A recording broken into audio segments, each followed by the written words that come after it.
नमस्कार. मैत्री आमची लय भारी होम मिनिस्टर घरोघरी को पावर्ड बाय ॲक्टिव्हिल 2-in-1च्या या भागात मी आदेश बांदेकर आपणा सगळ्यांना मनापासून नमस्कार करतो आणि या नमस्काराबरोबरच आपणा सर्वांचं मनापासून स्वागत. आजच्या भागात आपण अश्विनी अजित जोशी आणि रसिका आस्वाद भालेराव या दोन कुटुंबांना भेटणार आहोत. म्हणजे नेमकी मैत्री कोणाची कशी कोणी जपली आणि त्याचबरोबर घरात एकंदरीत वातावरण कसं असतं हे अनुभवत होम मिनिस्टरचा हा प्रवास सुरू आहे. आणि आता तर काही दिवस आपण सातत्याने ऐकतो आहोत महाराष्ट्राची महामिनिस्टर कोण ठरणार आणि कोण पटकावणार 11 लाख रुपयांची पैठणी. बापरे, मी सुद्धा उत्सुक आहे. आणि कोण महामिनिस्टर बनणार या महाराष्ट्रातलं तेही मला बघायचं आहे, त्या क्षणांचा साक्षीदार व्हायचं आहे. त्यासाठी तमाम माऊलींना मी मनापासून शुभेच्छा देतो. आणि आता आपण आजच्या भागात काय घडणार ते बघणार आहोत. सुरुवात करूया आजच्या गप्पांना. नमस्कार. नमस्कार. नमस्कार. नमस्कार. घ्या उखाणा. 6 वाजेची वेळ असते होम मिनिस्टर कार्यक्रमाची. आतुरतेने वहिनी वाट बघत असतात आदेश भाऊजींच्या आगमनाची. अजितही म्हणतो हीच मालिका आहे अश्विनीच्या आवडीची. अरे वा. घ्या. कोरा कागद निळी शाई. अश्विनीला असते नेहमी शाळेत जायची घाई. सोन्याच्या तबकामध्ये नाणी ठेवली चांदीची 60. आदेश भाऊजींनी जर पैठणी नाही दिली तर आस्वादराव तुम्ही घेऊन द्या, नाहीतर आहे माझ्याशी गाठ. म्हणजे आनंदाबरोबर धमकी पण आलेली आहे. सूर म्हणतो साथ दे. सूर म्हणतो साथ दे, दिवा म्हणतो वाद दे. अरे वा. आस्वाद म्हणतो रसिका आयुष्यभर साथ दे. छान, मस्त.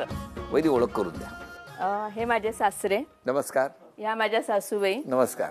ह्या माझ्या नणंदबाई. नमस्कार. तो मागे बसलेला आहे तो माझा मुलगा अजिंक्य आणि हा माझा भाचा प्रथमेश. बर बर. आणि इकडे माझी मावशी आहे. नमस्कार. ती मुलगी आहे माझी. नमस्कार. आणि हा पुतण्या आहे. बरं बरं. नमस्कार. पण मग सगळं बालपण कुठलं तुमचं? माझं बालपण पाचोरा, जिल्हा जळगाव, म्हणजे खानदेशातलं. घरी कोण कोण होतं? घरी आई वडील, 2 भाऊ आणि मी. कसं गेलं बालपण? खूप सुखात आनंदात मजेत गेलं. तुमचं बालपण? सर आमचं क्रॉस कनेक्शन झालेलं आहे. ॲक्च्युली आम्ही आहे प्रॉपर खानदेशचे आहे, पण माझा जन्म आणि शिक्षण माझं पूर्ण नागपूरला झालेलं आहे. कसं बालपण कसं गेलं? बालपण चांगलं गेलं माझं.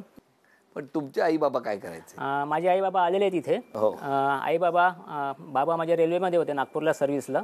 काय तुमचं बालपण? माझं बालपण अमरावतीमध्ये, विदर्भात, आणि खूप सुखात गेलं. खुद्द अमरावतीतच? हो.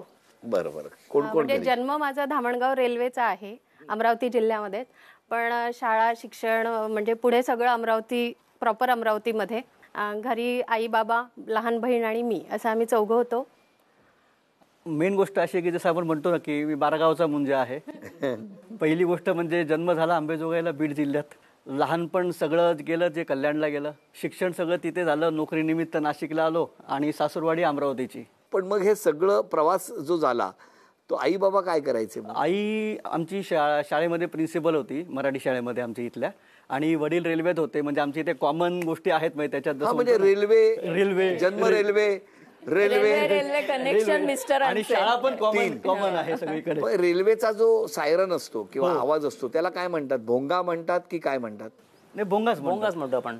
मग या चौघांमध्ये सगळ्यात भोंगा मोठ्याने कोणाचा वाजतो? इथे भोंगे सगळीकडे. हे आपलं विचारलेलं बरं, कारण रेल्वेशी संबंध आहे त्यामुळे सतत पटरीवर धडधड होतच असेल ना. सर इथे असं झालेलं आहे, हे 2 रेल्वे आहेत आणि हे 2 शिक्षिका आहेत, असं झालेले आहेत. यांचे फॅमिली मेंबर जे आहे शिक्षक मध्ये आहेत आणि हे 2 फॅमिली मेंबर हे रेल्वेमध्ये आलेले आहेत. म्हणजे कसं आहे, त्याच्यामुळे योग्य ट्रॅक मिळालाय ना. शेवटी संसाराला एक छान ट्रॅक लागतो, तो ट्रॅक त्याच्यामुळे आलेला आहे. बरोबर. पण मग सांगा, मैत्री कोणाची पहिल्यापासून? माझी आणि रसिकाची मैत्री. मैत्रीला झाले आज 20 वर्ष कंप्लीट झालेले आहे. आणि मैत्री ही आम्ही ज्यावेळेस आमची बिल्डिंग आहे ऐश्वर्या हाईट, त्याच्यामध्ये ज्यावेळेस राहायला आलो तिथे आमची मैत्रीला सुरुवात झाली. तेव्हापासून मैत्री जपली. माझी आणि रसिकाची मैत्री जवळजवळ 20 वर्षापासून आहे. आणि त्या मैत्रीला स्मरून आज आम्ही एक कविता सादर करतोय. ही कविता आम्ही दोघींनी केलेली आहे, पण ही कविता रसिका वाचणार आहे. आमच्या कवितेचं नाव आहे सखी नात्यांची गंमत. मैत्रीण असते अशी मनातल्या गोष्टी ओळखणारी. मैत्रीण असते अशी मनातल्या गोष्टी ओळखणारी. मैत्र जपणारी, चुकल्यास रागवणारी आणि आनंदात साथ देणारी. किती रूपे प्रतिरूपे सामावली असतात मैत्रिणींमध्ये. विश्वातील सर्व भाव एकत्रित होतात त्यामध्ये. कधी आई होते वात्सल्याने जपते, कधी बहीण होते मायेने जवळ घेते, कधी जाऊ होते हक्क प्रेमाचाही गाजवते, कधी नणंद होते बारीक खोड्याही काढते, कधी मात्र सासूसारखी चांगलाच अधिकारही गाजवते. आणि या नात्यांच्या पलीकडे मात्र एक नातं असतं मैत्रीचं, जे कायम असतं साथीला, सोबत करतं प्रत्येक क्षणाला. अशी मैत्रीण असावी, तिची माझी गट्टी जमावी, आमच्याकडे पाहताना जगाला मात्र असूयाही वाटावी. क्या बात आहे, वा वा. मैत्री अधिक झाली की स्वभावामध्ये कधी कधी अबोला येतो, कधीतरी एखादी गोष्ट तू असं नव्हतं बोलायला पाहिजे किंवा खटकलं जातं, असं नाही, असं कधी झालेलं नाही अजूनपर्यंतही नाही. जर आठवण ठेवायची झाली तर कुठला प्रसंग सांगा. हा, एक आमच्या आठवणीचे प्रसंग म्हणजे की आम्ही दोघी मिळून दुसऱ्याशी लढायला गेलेलो आहे. काय, कुठे, काय हो, काय झालं होतं? दोघी मिळून तिसऱ्याशी भांडायला गेले होते. काय काय, कोणाशी भांडलात? भांडलो नाही, जो आम्हाला भिडला नडला त्याला आम्ही सरळ केला, असं आहे ते. बाकी जो काही आम्हाला नाही. भिडला नडला त्याला सरळ केला. पण तुमचं लग्न कसं जमलं? सर, आमचं लग्न म्हणजे विवाह मंडळा थ्रू जळलं. आम्ही जळगावला राहिला होतो. यांनी पण एकाच विवाह मंडळाचं नाव नोंदवलं आणि आम्ही पण तिथेच नाव नोंदवलं. आणि एक 15 दिवसामध्येच आमचं पत्रव्यवहार झाला विवाह मंडळातर्फे की असं असं तुम्हाला स्थळ आलेलं आहे. मग मी ती मुलगी बघितली, म्हणजे 4-5 मुलींचं स्थळ आलेलं. त्याच्यापैकी एक मुलगी सिलेक्ट केली आणि आईवडिलांना सांगितलं की ही मुलगी तुम्ही जाऊन बघा म्हणून. त्याच्यानंतर आईवडील त्यांच्याकडे गेले, मुलगी बघून आले. त्याच्यानंतर मग मुलीवाले आमच्याकडे असं आले. काय होतं फोटोत असं तुम्हाला वाटतं की त्यांनी लगेच ही मुलगी बघून या म्हणून सांगितलं? ते सांगू शकतील ना. बरं, काय होतं तुम्ही सांगावं. मुख्य म्हणजे मला एज्युकेशन जे होतं, एज्युकेशनमध्ये मला माझं पुढचं फ्युचर बघायचं होतं.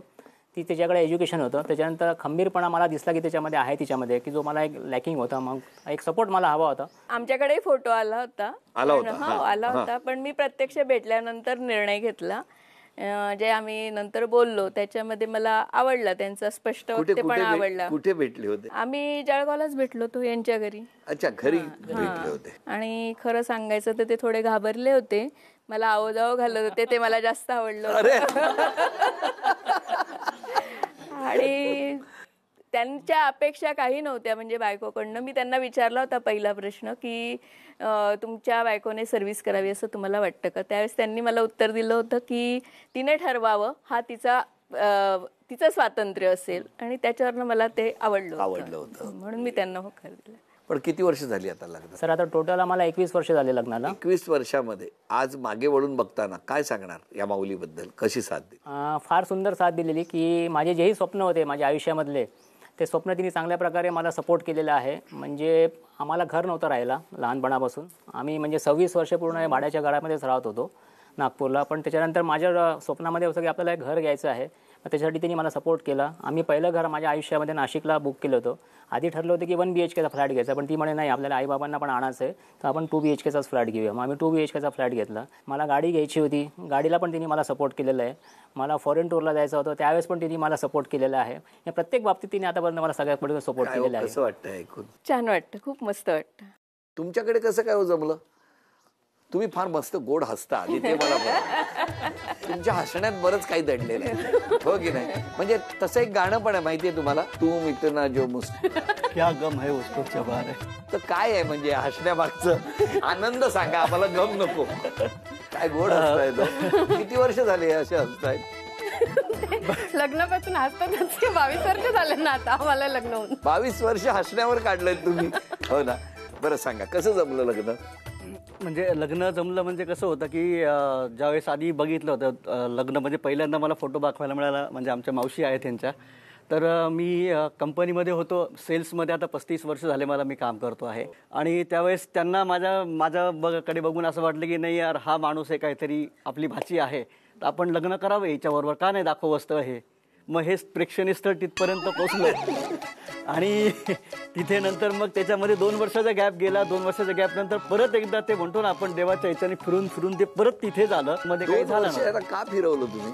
नाही, मला माहितीच नव्हतं. माझं शिक्षण चाललेलं होतं, हे यांच्या मोठ्यांच्याच गप्पा होत्या, माझ्यापर्यंत काहीच आलेलं नव्हतं. तो ती आमच्यात होती गोष्ट, म्हणजे मावशीतून माझ्यात होती. फक्त आम्ही तुम्ही करा माझी भाची आहे असं चाललं होतं. मग नंतर एक दिवस काकांची तब्येत थोडीशी खराब होती, त्यावेळेस ते बघायला आले होते. मग जसं म्हणतो ना आपण पुरुषाच्या पोटातनं सगळ्या ओठात जायचा रस्ता असतो असं म्हणतात, तसं मी माझ्या सासूबाईंना पहिले पटवलं, नंतर पोरगी पटली. मला आत्ता तुमचं नाव आस्वाद का ठेवलंय ते कळलं. काय मग काय फायनल कसं केलं? त्या नव्हत्याच तेव्हा. मी नव्हतेच, फक्त माझी आई होती. आई आली होती काकांना बरं नव्हतं म्हणून त्यांना भेटायला, आणि मग मावशीने यांची भेट घालून दिली. तिला पण मुलगा आवडला. मग त्याच दोघी कल्याणला जाऊन आल्या. यांचे आई वडील त्यावेळेस कल्याणला राहत होते. तिथे जाऊन आल्या, तिथलं सगळं व्यवस्थित वाटलं. मग माझ्यापर्यंत आलं. 22 वर्ष कशी गेली? छान गेली. म्हणजे स्ट्रगल होताच, नाही असं नाही, तो काही पण चुकला तो चुकला नाहीच कोणाला, पण छान गेली. की जेणेकरून आपण काहीतरी करू शकलो ह्याची एक हे आली आपल्यामध्ये, की आत्मविश्वास आला की आता कुठेही आपण मागे पडू शकणार नाही. कशी साथ दिली? सात म्हणजे जसं म्हणतो ना की शून्यातून शून्य परत शून्यातून वरती जायचं, जसं ते रोलर कोस्टर जसं असतं ते रोलर कोस्टर सारखं बऱ्याच वेळा असं वरती खालती लाटांसारखं आम्ही वरती खालती जाऊन आलो. चुका केल्या, चुका सुधारवल्या, सगळ्या गोष्टी केल्या, सगळ्या गोष्टी झाल्या, प्रत्येक गोष्टीमध्ये साथ मिळाली. 22 वर्षात त्या कधीच रागावल्या नाहीत, त्याचं काय रहस्य आहे? बापरे. हसणं. त्यांनी रागवायच्या आधीच मी त्यांच्यासोबत जाऊन असं उभं राहायचं. त्यामुळे मग तो राग हा प्रकारच गायब व्हायचा. नाही पण छान वाटतंय तुमच्या सगळ्यांशी बोलून. सगळे असेच हसत राहा. या हसण्याबरोबरच आता एक छोटंसं आव्हान आहे, आणि या खेळामध्ये तुम्हाला दोघांना ते आव्हान आहे. Yes sir. कळलं? आणि तो खेळ सगळ्यात आधी जो कोणी पूर्ण करणार तो आपल्या बायकोला झी मराठीकडून बाजूबंद मिळवून देणार आहे. असंच्या असं चित्र या तुकड्यांमध्ये आहे, ते जोडून पूर्ण करायचं आहे. 1 2 3.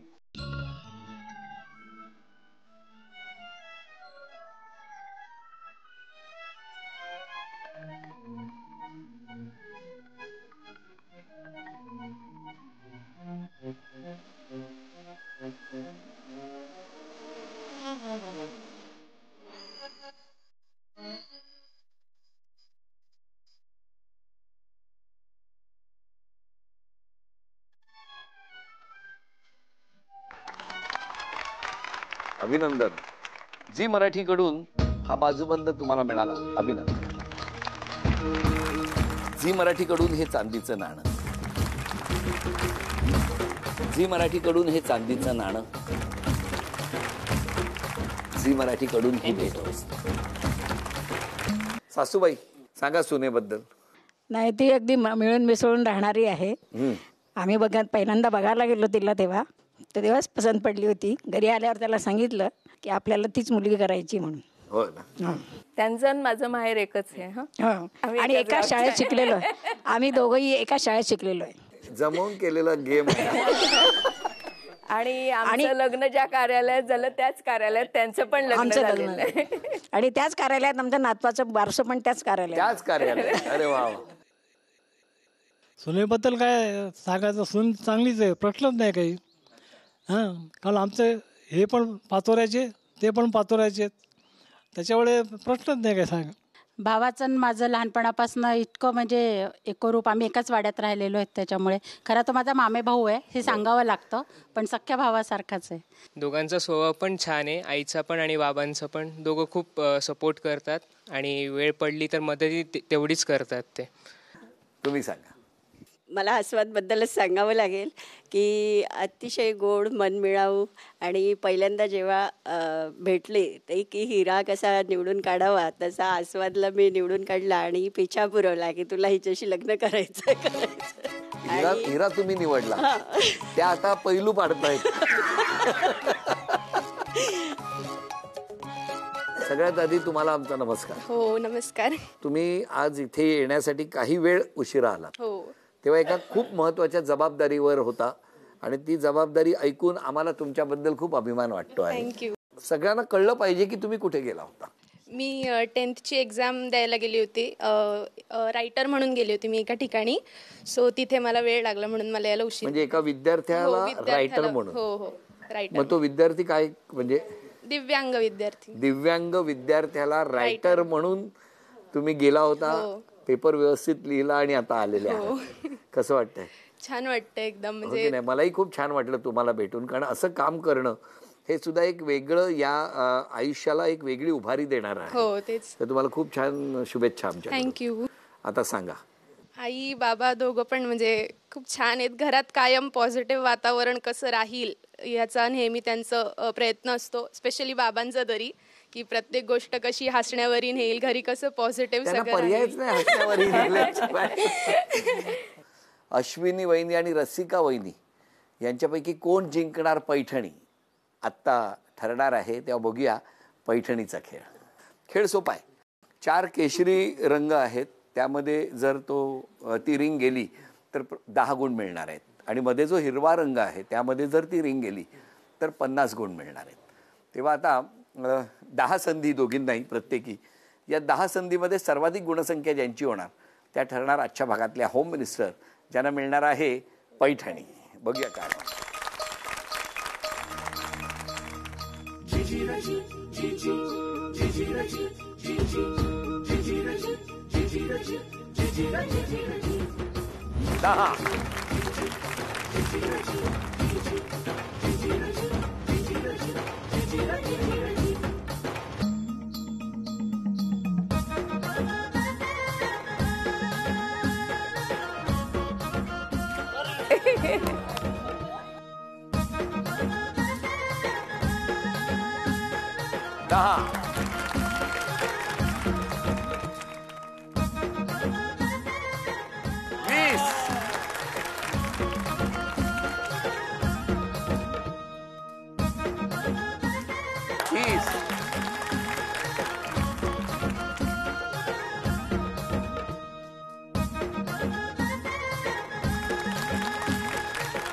उपविजेत्या ठरल्या रसिका वहिनी, त्यांना झी मराठीकडून हा तन्मणी.